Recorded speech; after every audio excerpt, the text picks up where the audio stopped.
Hi, all. Welcome to Daily News Analysis. Today is 26th April 2025. Let's look at the main headlines. It stands for India's creative ecosystem to make waves. Carrot and stick. DRDO makes headway in hypersonic technology. A model MCQ. Let's move on. ആദ്യമായിട്ട് നമ്മൾ discuss ചെയ്യാൻ പോകുന്ന article a chance for India's creative ecosystem to make waves എന്നാണ്. അതിനകത്ത് waves എന്ന് കേൾക്കുമ്പോൾ തന്നെ നമുക്ക് മനസ്സിൽ വരേണ്ട ഒരു സബ്മിറ്റ് ആണ് വേവ്സ്.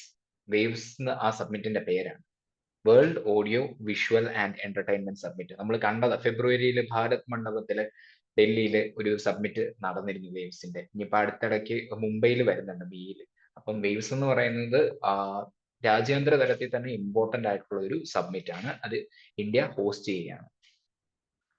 ഇത് GS പേപ്പർ 2-നകത്ത് ഗവർണൻസുമായിട്ട് ബന്ധപ്പെട്ട് വരുന്ന ഒരു ആർട്ടിക്കിൾ ആണ്. അതായത് government policies and interventions for development in various sectors, ആ ഒരു ഭാഗത്തൊക്കെ ഇമ്പോർട്ടന്റ് ആയിട്ട് വരുന്ന ഒരു ടോപ്പിക്കാണ് സിലബസിൽ. പിന്നെ സയൻസ് ആൻഡ് ടെക്നോളജിയിൽ ഓവർലാപ്പ് ഉണ്ട്. കാരണം ആർട്ടിഫിഷ്യൽ ഇന്റലിജൻസിന്റെ usage, augmented reality, virtual reality, immersive media, animation technology, ഇതൊക്കെ ആയിട്ട് ബന്ധപ്പെട്ട ആ ഒരു ഡൊമൈനിൽ GS 3-ലും ഇമ്പോർട്ടന്റ് ആണ്. സോ നമുക്ക് ഇതിന്റെ ഒരു ബാക്ക്ഗ്രൗണ്ട് നോക്കാം. അപ്പൊ നമുക്കറിയാം ലോകത്ത് സ്റ്റോക്ക് മാർക്കറ്റ് ഒക്കെ ഭയങ്കരധികം വോളറ്റൈലിറ്റിയിൽ പൊക്കോണ്ടിരിക്കുക. സ്റ്റോക്ക് മാർക്കറ്റ് ഒക്കെ കഴിഞ്ഞ ഇടയ്ക്ക് ഇന്ത്യയിലൊക്കെ നമ്മൾ കണ്ടതാണ് ക്രാഷ് ആയ കാര്യം. പിന്നെ കുറെ അധികം ട്രേഡ് താരിഫ് ഒക്കെ അമേരിക്കയൊക്കെ പല രാജ്യങ്ങൾക്കും മേലെ എക്സേർട്ട് ചെയ്തുകൊണ്ടിരിക്കുന്ന സമയമാണ്. സ്റ്റിൽ നമ്മളെപ്പോലുള്ള രാജ്യമൊക്കെ റെസിലിയന്റ് ആയിട്ട് നിൽക്കുന്നത് എന്തുകൊണ്ടാണ്? ഇന്ത്യയുടെ ഡെമോഗ്രാഫിക് ഡിവിഡൻഡ് അതിന്റെ ഒരു പ്രത്യേകത. ഡെമോഗ്രാഫിക് ഡിവിഡൻഡ് എന്ന് പറഞ്ഞാൽ ഇവിടുത്തെ വർക്കിംഗ് ഏജ് പോപ്പുലേഷൻ എന്താണ് വളരെ ഹയർ. നമ്മുടെ പ്രായം ആവറേജ് ഒരു ഏജ് നോക്കുവാണെങ്കിൽ ആഗോള തലത്തിൽ നമ്മൾ നോക്കുവാണെങ്കിൽ നമ്മുടെ ഇന്ത്യയുടെ പ്രായം വളരെ കുറവാണ്.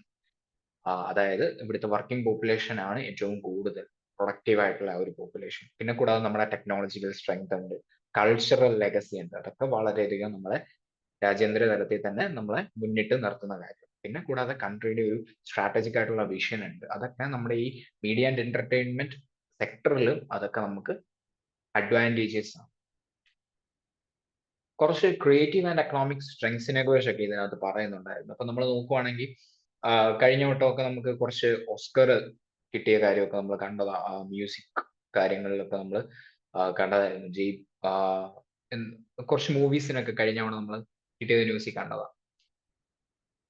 പിന്നെ കൂടാതെ ഇതിനകത്ത് നമിത് മൽഹോത്രയുടെ DNEG, അതായത് ഡി നെഗറ്റീവ്, ഇതൊരു ഓഡിയോ വിഷ്വൽ ആയിട്ടുള്ള ഒരു ക്രിയേറ്റിംഗ് കമ്പനിയാണ് DNG എന്ന് പറയുന്നത്. അവർക്ക് കുറെ അധികം ഓസ്കാർസ് ഒക്കെ ലഭിച്ചിട്ടുണ്ട്. ഇപ്പം ഡ്യൂൺ 2 എന്ന് പറയുന്ന അതിന്റെ ഒരു കോൺട്രിബ്യൂഷനൊക്കെ ആ ഒരു വിഷ്വൽ എഫക്ട്സിനൊക്കെ കുറെ അധികം സക്സസ്ഫുൾ ആയിട്ട് ഇന്ത്യൻ ക്രിയേറ്റേഴ്സ് ഒക്കെ ഉണ്ട്. കഴിഞ്ഞ തവണ ഓസ്കറിൽ ബെസ്റ്റ് ഡോക്യുമെന്ററിക്കുള്ള അവാർഡ് നമ്മുടെ ഇന്ത്യയിൽ കിട്ടിയിട്ടുണ്ടായിരുന്നു, ഒരു എലിഫന്റിനെ കുറിച്ചുള്ള ഒരു മൂവി. പിന്നെ കൂടാതെ നമ്മൾ മ്യൂസിക്കിനെ കുറിച്ച് കണ്ടതാ.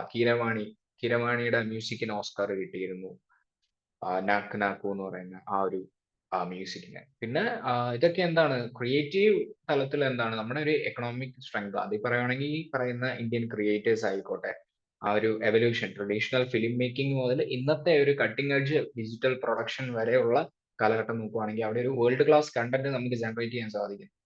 പിന്നെ കൂടാതെ നമ്മുടെ ആ ഒരു പഴയ കാലത്തെ ഒരു കൾച്ചർ, അതായത് സ്റ്റോറി ടെല്ലിങ്ങിന്റെ ഒരു കൾച്ചർ, സിനിമ, ഡാൻസ്, ഇതിന്റെയൊക്കെ ഒരു എവല്യൂഷൻ, ഇതൊക്കെ നമ്മളെ ക്രിയേറ്റീവ് ഇൻഡസ്ട്രീസിനെ ഒത്തിരി അധികം മുന്നിട്ട് നിർത്താൻ സഹായിച്ചിട്ടുണ്ട്.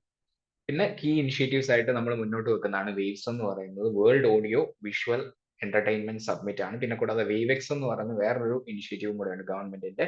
വേവ്സ് എക്സിലറേറ്റർ എന്ന് പറയും. ഇതൊക്കെ എയിം ചെയ്യുന്നത് എന്തിനാന്ന് പറഞ്ഞാൽ മീഡിയ ആൻഡ് എന്റർടൈൻമെന്റ് സ്റ്റാർട്ടപ്പ് എക്കോസിസ്റ്റത്തിനെ കുറച്ചുകൂടെ ബൂസ്റ്റ് ചെയ്യുക. ഈ സബ്മിറ്റ് വരാൻ പോകുന്നത് മെയ് 2025. നമ്മളൊക്കെ മെയിൻസ് എഴുതുന്ന ഒരു സമയം എടുത്തോണ്ടിരിക്കുക. മെയ്യില് ഇങ്ങനെ ഒരു സബ്മിറ്റ് നടക്കുന്നുണ്ട്. ഇത് മെയിൻ ആയിട്ട് ഫോക്കസ് ചെയ്യുന്ന mentorship, funding access, global networking four emerging startups. അപ്പൊ മെയിൻ ആയിട്ട് സ്റ്റാർട്ടപ്സിനെ, ഈ ഒരു ഓഡിയോ വിഷ്വൽ മേഖലയിലെ സ്റ്റാർട്ടപ്സിനെ ഒക്കെ ഉയർത്തിക്കൊണ്ടുവരിക. കൂടാതെ വിമൻ ലെഡ് വെഞ്ചേഴ്സിനൊക്കെ കുറച്ചുകൂടെ പ്രയോറിറ്റീസ് ഒക്കെ കൊടുക്കുന്നുണ്ട്. പിന്നെ ഇതൊരു ലോഞ്ച് പാഡ് ആയിട്ട് ആക്ട് ചെയ്യും. കുറെ അധികം ക്യാപിറ്റൽ വരും, ആളുകളൊക്കെ ഇങ്ങോട്ട് ഇൻവെസ്റ്റ് ചെയ്യാനൊക്കെ തുടങ്ങും. അപ്പൊ ആ ഒരു ചാലഞ്ചസ് ഒക്കെ ഓവർകം ചെയ്യാൻ ഇത് സഹായിക്കും. മെന്റർഷിപ്പ് ആയിക്കോട്ടെ, ഈ ഒരു മേഖലയിൽ ഇന്റർനാഷണൽ ഒരു എക്സ്പോഷർ ഒക്കെ കിട്ടും. പിന്നെ നമ്മുടെ എക്സ്പാൻഷൻ ഓഫ് M&D സെക്ടറിനെ കുറിച്ച്, അതായത് മീഡിയ ആൻഡ് എന്റർടൈൻമെന്റ് സെക്ടറിന്റെ എക്സ്പാൻഷനെ കുറിച്ച് അതിനകത്ത് എടുത്തു പറയേണ്ട ഒരു ഇതാണ് നമ്മുടെ ഇൻവെസ്റ്റ്മെന്റ്സ്, നമ്മുടെ ഗ്രോത്ത് കൂടിയിട്ടുണ്ട് ഈ സെക്ടറിലെ, M&D സെക്ടറിലെ, മീഡിയ ആൻഡ് എന്റർടൈൻമെന്റ് സെക്ടറിലെ ഗ്രോത്ത് ഏകദേശം 3067 ബില്യൺ ആവുമെന്നാണ് പറയുന്നത് 2027. ആ ഒരു ഫിഗർ ഓർത്തില്ലെങ്കിലും നല്ലൊരു ഗ്രോത്ത് പ്രൊജക്ട് ചെയ്യുന്നുണ്ട്.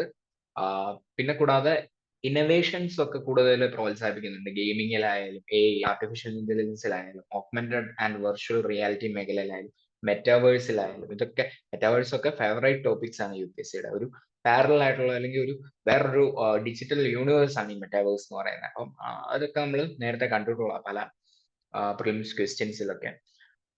പിന്നെ കൂടാതെ ഏകദേശം 4500 സെല്ലേഴ്സും 5900 ബയേഴ്സും ഉള്ള ഒരു വേവ്സ് ബസാർ എന്ന് പറയുന്ന ഒരു ഇനിഷ്യേറ്റീവ് ഉണ്ട്. അതായത് ഇത് എന്താ ചെയ്യുന്നതെന്ന് പറഞ്ഞാൽ ഇത് ഗ്ലോബൽ മാർക്കറ്റ് സ്പേസ് ആണ്. ഇതിനകത്ത് ആളുകൾക്ക് കൊണ്ടുവന്ന് കണ്ടന്റ്സ് സെല് ചെയ്യുകയും ചെയ്യാം, ബൈ ചെയ്യുകയും ചെയ്യാം. അപ്പം ഗ്ലോബൽ ഇൻവെസ്റ്റേഴ്സിനെ ഈ ഒരു മേഖലയിൽ, അതായത് ഈ ഒരു M&D സെക്ടറിലെ ഒരു ഗ്ലോബൽ സ്പേസ് അല്ലെങ്കിൽ മാർക്കറ്റ് പ്ലേസ് ആണ് ഈ വേവ്സ് ബസാർ എന്ന് പറയുന്നത്. അതൊന്ന് ജസ്റ്റ് ഒന്ന് ഓർത്ത് വെച്ചേക്കുക. അതൊരു പ്രിലിംസ് പോയിന്റ് ഓഫ് വ്യൂലൊക്കെ ഇമ്പോർട്ടന്റ്. അതായത് സാധനങ്ങൾ വിൽക്കാനും വാങ്ങിക്കാനും ഉള്ള ഒരു സാധനം എന്ന് ഉദ്ദേശിക്കുന്നത് എന്താ, M&D ആയിട്ട് റിലേറ്റഡ് ആയിട്ടുള്ള പ്രോഡക്ട്സ്, മീഡിയ ആൻഡ് എന്റർടൈൻമെന്റ് ആയിട്ട് റിലേറ്റഡ് ആയിട്ടുള്ള എന്തെങ്കിലും ഗെയിംസ് ആയിരിക്കാം. മെറ്റാവേഴ്സിലൊക്കെ നമ്മൾ കുറേയധികം ഫീച്ചേഴ്സ് ഒക്കെ നമ്മൾ കാണുന്നു. അപ്പം അതൊക്കെ സെല് ചെയ്യാനും പർച്ചേസ് ചെയ്യാനും ഒക്കെ ഉള്ള ഒരു പ്ലാറ്റ്ഫോം, അതാണ് വേവ്സ് ബസാർ. പിന്നെ കൂടാതെ സ്റ്റാർട്ടപ്സ് ഇന്നോവേഷൻസ്, കുറെ കമ്പനീസിന്റെ കാര്യമൊക്കെ പറയുന്നുണ്ട്.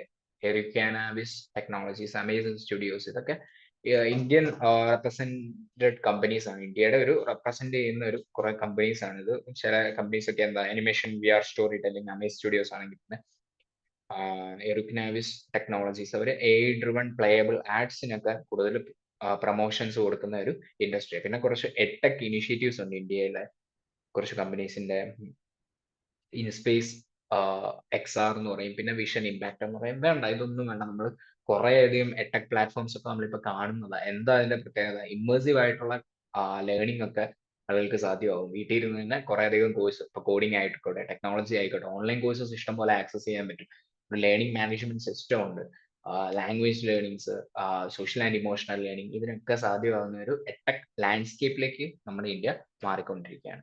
സോ ഇതിന്റെ ഒരു വിഷൻ നമ്മൾ നോക്കുവാണെങ്കിൽ എന്താ, waves 2025 is envisioned not just as a summit but as a transformative movement for India's creative economy. അത് ഇന്ത്യയുടെ ക്രിയേറ്റീവ് എക്കണോമിയെ തന്നെ ബൂസ്റ്റ് ചെയ്യുന്ന ഒരു സമ്മിറ്റ് ആയിരിക്കും ഈ വേവ്സ് 2025 എന്ന് പറയുന്നത്. അപ്പോൾ ഇതിൽ കുറേയധികം ക്രിയേറ്റിവിറ്റിയുടെ ഇത് ബൂസ്റ്റ് ചെയ്യുന്ന കുറേയധികം ക്രിയേറ്റീവ് ആയിട്ടുള്ള കണ്ടന്റ്സിനെ കുറിച്ച് പറയുന്നുണ്ട്. ഇത് represents an investment in the youth story telling, self-expression, and the future of India's global cultural and economic identity. The article underscores that creativity, whether in arts or science, will be the defining currency for future industries. അപ്പം ഈ പറയുന്ന arts ആയിക്കോട്ടെ, creativity എന്നൊക്കെ പറയുന്നത് എന്താണ്, അത് future ഇൻഡസ്ട്രിയുടെ ഒരു defining currency ആയിരിക്കും എന്ന് പറയുന്നത്. ഇനി നമ്മളെ മുന്നോട്ട് നയിക്കുന്ന ഒരു പ്രമുഖമായ ഒരു മേഖല ഒരു ക്രിയേറ്റീവ് മേഖലയൊക്കെ ആയിരിക്കും. And India is positioned to lead this global creative revolution. നമ്മൾ എല്ലാത്തിലും ഒരു വിശ്വഗുരു എന്ന് പറയുന്ന ഒരു ആസ്പെക്ട് ഒക്കെ പറയും. അത് വെച്ച് നോക്കുമ്പോൾ ഇന്ത്യ ഗ്ലോബൽ ക്രിയേറ്റീവ് റെവല്യൂഷനിൽ ഒരു ലീഡിംഗ് പൊസിഷനിൽ വരിക ഈ വേവ് സബ്മിറ്റിലൂടെ ഒക്കെ. സോ നമുക്ക് ഈ പ്രോമിസിംഗ് ആയിട്ടുള്ള സബ്മിറ്റിന്റെ അപ്ഡേറ്റ്സ് ഒക്കെ നമുക്ക് എന്താണെന്ന് നമുക്ക് മുന്നോട്ട് വരുന്ന ആർട്ടിക്കിൾസ് ഒക്കെ പിന്നീട് നോക്കാം. അടുത്തായിട്ട് വേറൊരു എഡിറ്റോറിയൽ പേജിലെ ആർട്ടിക്കിൾ ആയിരുന്നു ക്യാരറ്റ് ആൻഡ് സ്റ്റിക്ക് എന്ന് പറയും.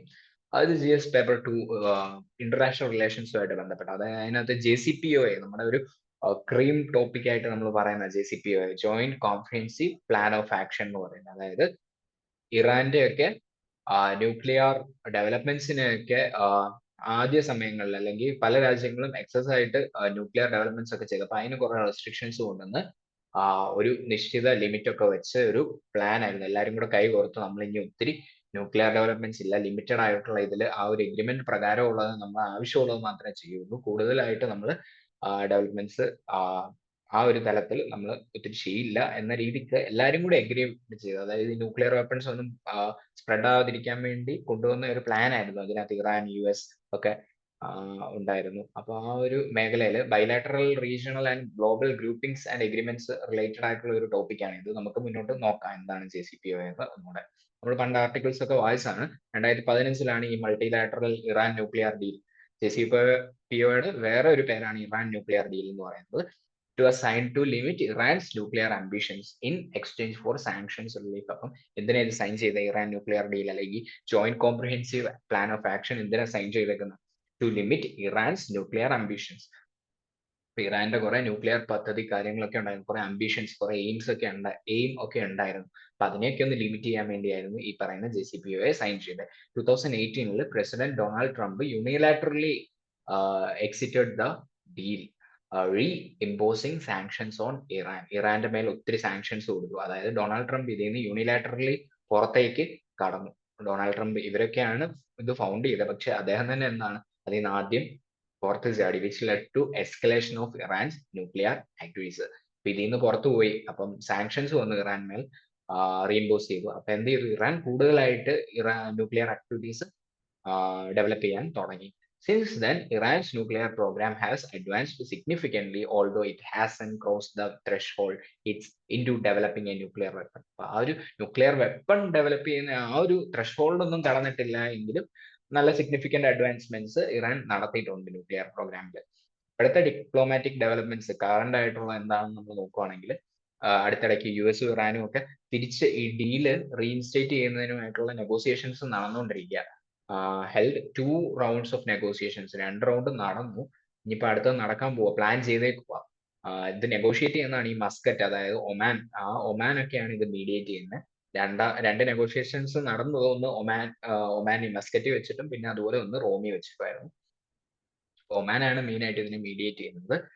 ഇറാന്റെ പൊസിഷൻ എന്ന് പറഞ്ഞാൽ ഇറാൻ ചർച്ചകൾക്കൊക്കെ open to negotiations and scaling back nuclear activities. ഞങ്ങൾ പുറകോട്ട് പോവാം, ഇത്രയും ഞങ്ങൾ ചെയ്ത്, അല്ലെങ്കിൽ ഞങ്ങൾ സ്കെയിലിംഗ് ബാക്ക് ചെയ്യാം, നമ്മൾ ഒത്തിരി ഇനി പ്രൊഡ്യൂസ് ചെയ്യുന്നില്ല ന്യൂക്ലിയർ ആക്ടിവിറ്റീസ്, ഒന്ന് പിന്നോട്ട് പോകാം, പക്ഷേ റിട്ടേൺ ആയിട്ട് എന്ത് വേണമെന്നാണ് പറയുന്നത്? ഞങ്ങളുടെ മേൽ നടത്തിയേക്കുന്ന സാങ്ഷൻസ് എല്ലാം പിൻവലിക്കണം, കൂടാതെ ഞങ്ങളുടെ മേലുള്ള ത്രെട്ട് എല്ലാം ഹോൾഡ് ചെയ്യണമെന്നാണ് പറയുന്നത്.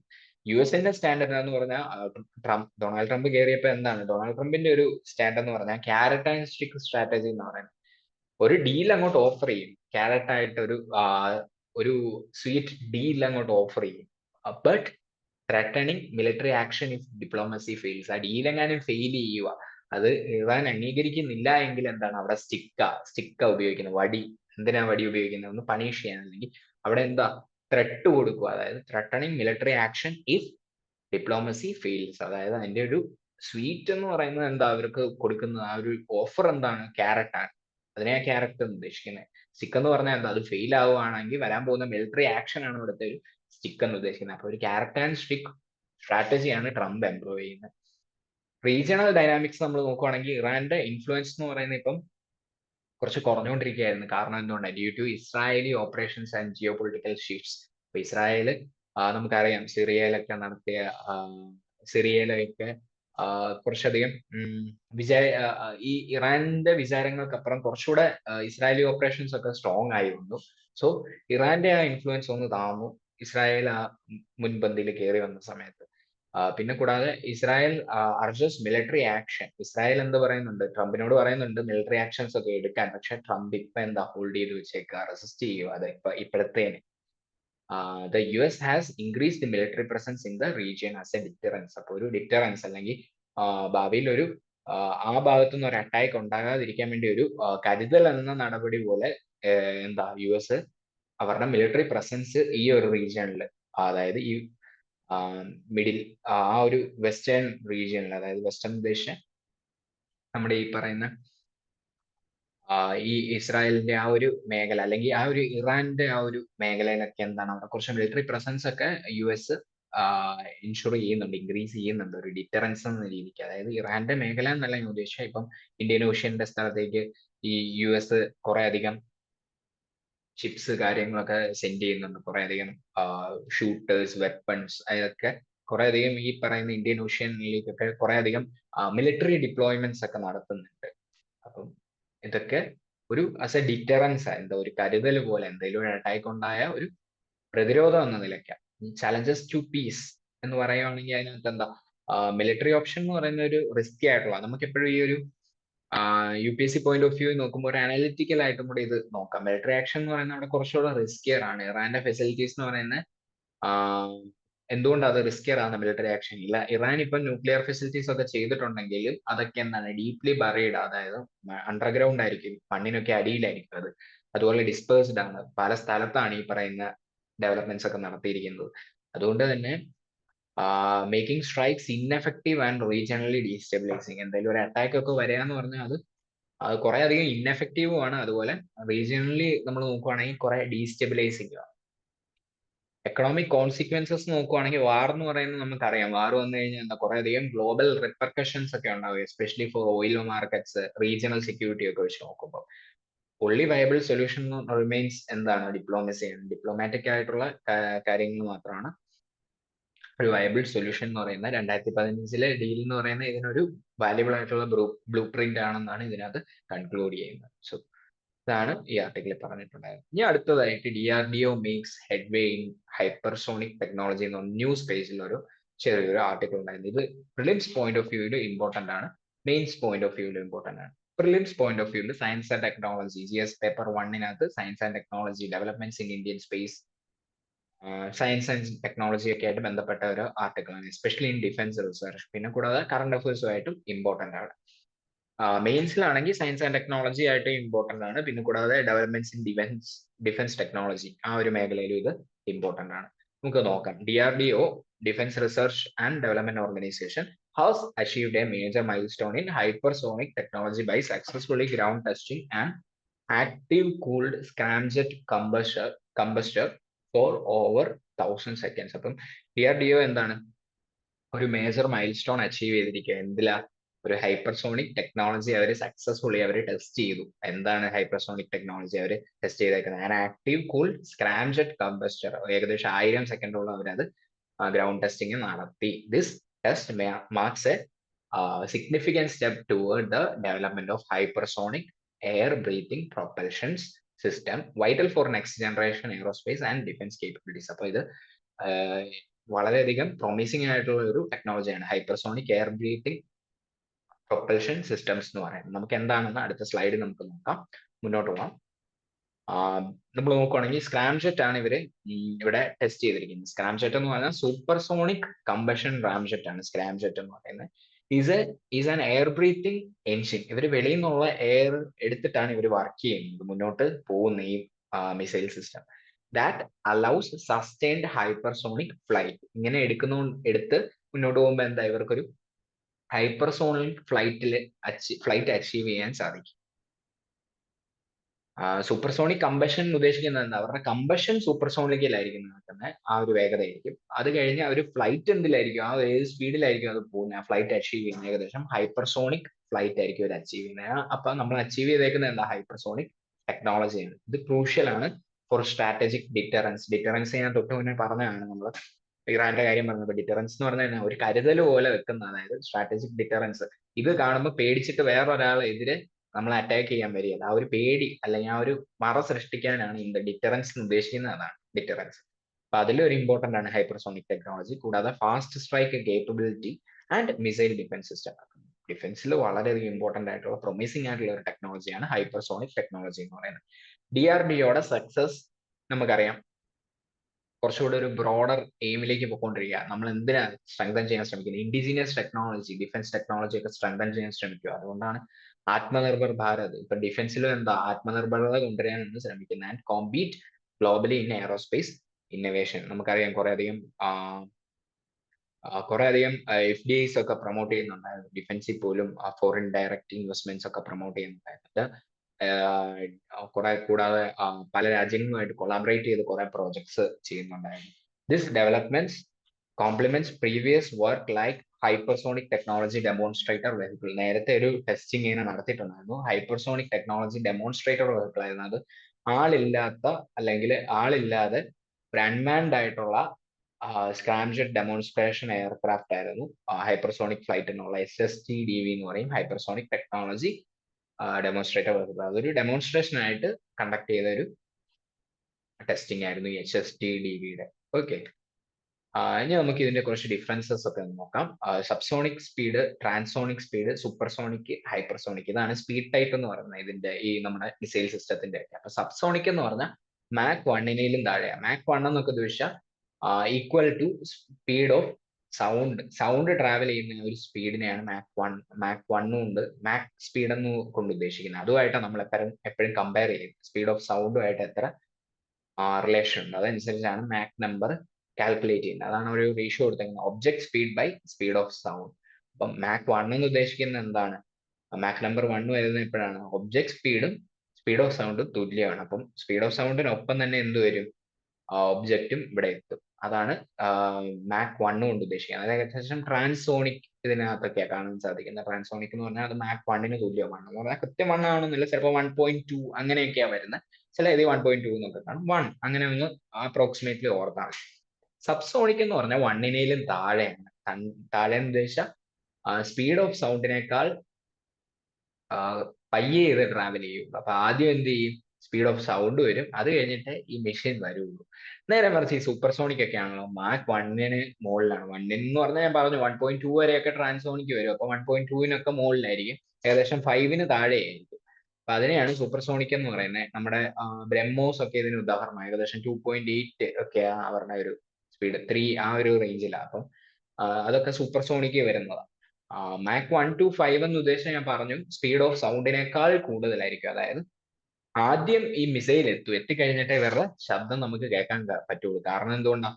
ഈ മിസൈലിന് ഈ സൗണ്ടിനേക്കാൾ സ്പീഡിൽ എത്താൻ സാധിക്കും. അപ്പം സൗണ്ട് എപ്പോഴാണ് ഈ മിസൈൽ വരുന്നതിന്റെ ഒച്ച എപ്പോഴായിരിക്കും നമ്മൾ കേൾക്കുന്നത്? ഇവിടെ വന്ന് ഒരു ആക്രമണം നടന്നു കഴിയുമ്പോഴോ, മിസൈൽ വന്ന് ഇവിടെ വന്നു കഴിഞ്ഞാൽ മാത്രം നമ്മൾ കുറെ കഴിയുമ്പോഴായിരിക്കും നമ്മൾ ഇതിന്റെ ഒച്ച കേൾക്കുന്നത്. അല്ലെങ്കിൽ കുറച്ച് കഴിഞ്ഞായിരിക്കും, ഇത് വന്നു കഴിഞ്ഞായിരിക്കും നമ്മൾ ഒച്ച കേൾക്കുന്നത്. ഹൈപ്പർസോണിക് ആണല്ലോ, വന്നു കഴിഞ്ഞ് കുറെ കഴിഞ്ഞിട്ടായിരിക്കും ഇതിന്റെ ഒച്ച കേൾക്കുന്നത്. അതായത് സ്പീഡ് ഓഫ് മാക് 5 ആണ് ഹൈപ്പർസോണിക് എന്ന് പറയുന്നത്. അതായത് സ്പീഡ് ഓഫ് സൗണ്ടിനേക്കാൾ 5 മടങ്ങ് സ്പീഡിലായിരിക്കും ഈ പറയുന്ന ഹൈപ്പർസോണിക് മിസൈൽസ് ഒക്കെ ട്രാവൽ ചെയ്യാൻ പോകുന്നത്. അപ്പം മാക് സ്പീഡ് എന്താണെന്ന് മനസ്സിലായല്ലോ. ഈ ഹൈപ്പർസോണിക് ആണ് നമ്മളിപ്പം ടെസ്റ്റ് ചെയ്തത്. മാക് 5 ആൻഡ് എബോവ് വരുന്ന സ്പീഡുകളാണ്. അതിലാണ് സ്ക്രാംജെറ്റ് ഒക്കെ നന്നായിട്ട് ഫങ്ഷൻ ചെയ്യാൻ പറ്റുന്നത്. ഈ സ്ക്രാംജെറ്റും റാംജെറ്റും എന്താണെന്ന് നമുക്ക് നോക്കാം.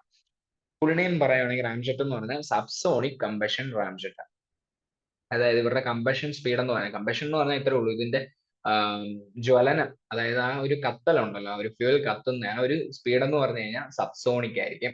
നേരെ മറിച്ച് സ്ക്രാംജെറ്റ് ആണെങ്കിലോ സൂപ്പർസോണിക് കമ്പഷൻ റാംജെറ്റ്, അതായത് സൂപ്പർസോണിക് സ്പീഡിൽ ഇത് കത്തും, അതായത് കമ്പസ്റ്റ് ചെയ്യും. ഇപ്പം ഇവര് എടുക്കുക എന്ന് പറയുന്നത് എന്താ? വെളിയിൽ നിന്ന് ഉള്ള ആ ഒരു അറ്റ്മോസ്ഫിയറിൽ നിന്നുള്ള എയർ തന്നെയാണ് ഈ കത്താൻ ഉപയോഗിക്കുന്നത്. അപ്പം വെളിയിൽ നിന്ന് ഇവിടെ കൊണ്ടുപോകുന്നു വേണ്ട സ്ക്രാംജെറ്റിലൊക്കെ ആണെങ്കിൽ, കേട്ടോ. സ്ക്രാംജെറ്റിലൊക്കെ ആണെങ്കിൽ എന്താ ഇവര് കത്താൻ ഉപയോഗിക്കുന്നത്? എന്താ? വെളിയിൽ നിന്ന് എടുക്കുന്ന എയർ ആണ്. ഇവരുടെ ഓപ്പറേറ്റിംഗ് സ്പീഡ് പിന്നെ ഒരു ഡിഫറൻസ് ആണ്. റാംജെറ്റിന്റെ സൂപ്പർസോണിക് ആയിരിക്കും ഓപ്പറേറ്റിംഗ് സ്പീഡ് എന്ന് പറയുന്നത്. അതായത് മാക് 3 to 5 ആ ഒരു റേഞ്ച് നമ്മൾ തൊട്ട് മുന്നേ പറഞ്ഞു. സ്പീഡിലാണ് ഇതിന്റെ വ്യത്യാസം എന്ന് പറഞ്ഞു. ഓപ്പറേറ്റിംഗ് സ്പീഡ് സൂപ്പർസോണിക് ആയിരിക്കും റാംജെറ്റിൽ. നേരെ മറിച്ച് സ്ക്രാംജെറ്റിലാണെങ്കിലോ സ്പീഡ് ഹൈപ്പർസോണിക് ആയിരിക്കും. സ്പീഡ് ഹൈപ്പർസോണിക് ആയിരിക്കും ഇവരുടെ ആ ഒരു മൂവ്മെന്റിന്റെ സ്പീഡ്. മറ്റേത് കത്തുന്ന കാര്യമാണെന്ന് പറഞ്ഞാൽ സബ്സോണിക്കും സൂപ്പർസോണിക്കും. നേരെ മറിച്ച് റാംജെറ്റിന്റെ സ്പീഡ് എന്താണ്? സൂപ്പർസോണിക് ആയിരിക്കും. അതിനൊരു എക്സാമ്പിൾ ആണ് ബ്രഹ്മോസ് മിസൈൽ എന്നൊക്കെ പറയുന്നത്. ഇവരുടെ ഡിസൈൻ ഒക്കെ വളരെ സിമ്പിൾ ആയിരിക്കും. പക്ഷെ നേരെ മറിച്ച് സ്ക്രാംജെറ്റിന്റെ ഒരു എക്സാമ്പിൾ HSTDV X-43A എന്നൊക്കെ പറയുന്ന USA-യുടെ ഒരു സിസ്റ്റം ആണ്. അപ്പോൾ ഇന്ത്യയുടെയാണ് HSTDV എന്നൊക്കെ പറയുന്നത്. ഇപ്പൊ നമ്മൾ ഒരു സ്ക്രാംജെറ്റ് ഇപ്പം ടെസ്റ്റ് ചെയ്തു. അപ്പൊ ഇതൊക്കെ എന്താണ് ഹൈപ്പർസോണിക് സ്പീഡിലാണ് പോകുന്നത്. കൂടാതെ അതുകൊണ്ട് തന്നെ എന്താ കുറച്ചുകൂടെ കോംപ്ലക്സ് ആയിരിക്കും and requires high temperature control. ഇവിടെ എയർ കംപ്രഷൻ നോക്കുവാണെങ്കിൽ ഫോർവേഡ് മോഷന്റെ ആ ഒരു ഫോർവേഡ് മോഷൻ ആയിരിക്കും കംപ്രസ് ചെയ്യാൻ, എയറിനെ കംപ്രസ് ചെയ്യാൻ റാംജെറ്റ് ഉപയോഗിക്കുന്നത്. റാംജെറ്റ് ആണെങ്കിൽ ഷോക്ക് വേവ്സ് ആയിരിക്കും കംപ്രസ് ചെയ്യാൻ വേണ്ടി, എയറിനെ കംപ്രസ് ചെയ്യാൻ ഇവർ ഉപയോഗിക്കുന്നത്. എഫിഷ്യൻസി നമ്മൾ നോക്കുവാണെങ്കിൽ better at low supersonic speed. ഇവർ കുറച്ചുകൂടെ നമ്മൾ പറഞ്ഞു സൂപ്പർസോണിക് സ്പീഡിലായിരിക്കും ഇവർ ഫംഗ്ഷൻ ചെയ്യാൻ കുറച്ചുകൂടെ ബെറ്റർ ആയിട്ടുള്ളത്. നേരെ മറിച്ച് സ്ക്രാംജെറ്റ് ആണെങ്കിലും കൂടുതൽ എഫിഷ്യന്റ് ആവുന്ന എപ്പോഴായിരിക്കും? ഹൈപ്പർസോണിക് സ്പീഡ് കിട്ടിയാൽ നന്നായിട്ട് എഫിഷ്യന്റ് ആയിട്ട് അതിനെ വർക്ക് ചെയ്യാൻ പറ്റും. ഇതായിരുന്നു നമ്മളിപ്പം ഈ ആർട്ടിക്കിളിൽ കണ്ടത്. നമുക്കൊരു പ്രിലിംസ് ക്വസ്റ്റ്യനും കൂടെ ഉണ്ട്, നോക്കാം. Scramjet engines operate effectively at hypersonic speeds above Mach 5. Statement 2. Scramjet engines require onboard oxygen for combustion. DRDO has successfully tested a scramjet combustor for over 1,000 seconds in ground conditions. Which of the above statements is or are correct? Option A 1 and 3 only. Option B 2 and 3 only. Option C 1 and 2 only. Option D 1, 2 and 3. എല്ലാവരും ഒന്ന് comment ബോക്സിൽ ഉത്തരം ഒന്ന് type ചെയ്യാവും. നമ്മളിപ്പോൾ പഠിച്ചത് ഒന്ന് just ഒന്ന് pose ചെയ്ത് ഒന്ന് വായിച്ച് വെച്ചിട്ട് ഇതിന്റെ ഉത്തരം എല്ലാവരും ഒന്ന് കമന്റ് ബോക്സിൽ ടൈപ്പ് ചെയ്യണേ. ഓക്കെ. നമുക്കപ്പം ഇതൊക്കെയായിരുന്നു ഇന്നത്തെ പ്രധാനപ്പെട്ട ആർട്ടിക്കിൾസ്. എന്തെങ്കിലും ഡൗട്ട്സ് ഉണ്ടെങ്കിൽ കമന്റ് ബോക്സിൽ ചോദിച്ചാൽ മതി. We will clarify. സോ എല്ലാവർക്കും മനസ്സിലായെന്ന് വിശ്വസിക്കുന്നു. എന്തെങ്കിലും ക്വസ്റ്റ്യൻസോ ക്വയറീസോ ഒക്കെ ഉണ്ടെങ്കിൽ കമന്റ് ബോക്സിൽ ചോദിക്കുക. So happy learning. Thank you so much. Thank you.